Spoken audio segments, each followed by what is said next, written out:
যানজট নিয়ন্ত্রণ ও সড়কে শৃঙ্খলা ফেরাতে রাজধানী গুরুত্বপূর্ণ ২২টি মোড়ে বসানো হচ্ছে সিগন্যাল বাতি, সিসি ক্যামেরা ও মাইক। আর এর সবই তৈরি দেশীয় প্রযুক্তিতে। বিশেষজ্ঞরা বলছেন, সুফল পেতে হলে কয়েকটা বিষয় বাস্তবায়ন জরুরি। স্বপন আহমেদের প্রতিবেদনে বিস্তারিত। রাজধানীর সড়কে যানজট নিরসন ও শৃঙ্খলা ফেরাতে বিভিন্ন সময় বিভিন্ন উদ্যোগ নেওয়া হয়। কিছুদিন পরই সেসব আর কাজে আসে না। যানজট নিয়ন্ত্রণে ঢাকার ২২টি মোড়ে নতুন করে সংকেত বাতি বা ট্রাফিক সিগন্যাল লাইট বসানো হবে। শুরুতে ২টি করে বসছে ২ সিটিতে, ঢাকা উত্তরের কারওয়ান বাজার ও ফার্মগেট এবং ঢাকা দক্ষিণের বাংলা মোটর ও হোটেল ইন্টারকন্টিনেন্টাল মোড়ে। এর মধ্যে ফার্মগেট মোড়ে চলছে পরীক্ষামূলক কাজ। এরকম নিয়ম মেনে রাস্তা পারাপারে অভ্যস্ত না, যার যখন প্রয়োজন হাত তুলে আল্লাহর রাস্তে রওনা দেন। তো এই চেষ্টা থেকে আমরা কিছুটা মানুষকে বের করে আনার চেষ্টা করছি, তাদেরকে উৎসাহিত করছি যাতে তারা টাইমিং মেনে পথচারী পারাপার হন।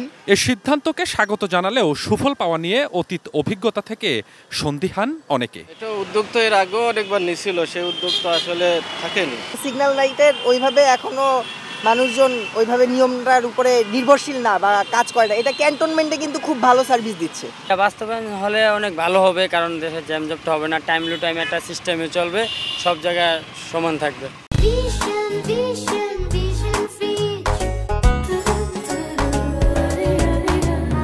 দেশীয় প্রযুক্তিতে সংকেত বাতিগুলো তৈরি করছে বাংলাদেশ প্রকৌশল বিশ্ববিদ্যালয় বুয়েট।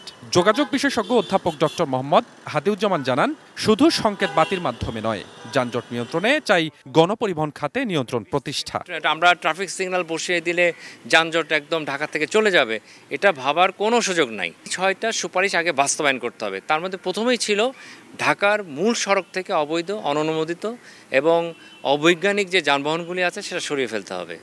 এবং আমরা জংশনের মধ্যে প্রায় ৫০ থেকে ১০০ মিটারের মধ্যে সমস্ত অবৈধ পার্কিং এটা আমরা বন্ধ করতে বলেছি। এবং আমরা বাসগুলির মধ্যে যে ক্যানাবলিজম দেখি, যাত্রী ধরার জন্য কে কাকে খেয়ে ফেলবে, এবং যাত্রী ওঠানামা যেভাবে জংশন, যেটা আমাদের হৃৎপিণ্ড পুরো নেটওয়ার্কের, সেই জংশনের মধ্যে এই ধরনের বোর্ডিং অ্যালাইটিং বন্ধ করার কিন্তু সুপারিশ দেওয়া হয়েছে। নগরবাসীর সচেতনতা ও আইন প্রয়োগের সমন্বয়ে রাজধানীর সড়কগুলোতে যানজট কমবে, এমন প্রত্যাশা সবারই। স্বপন আহমেদ, এটি নিউজ, ঢাকা।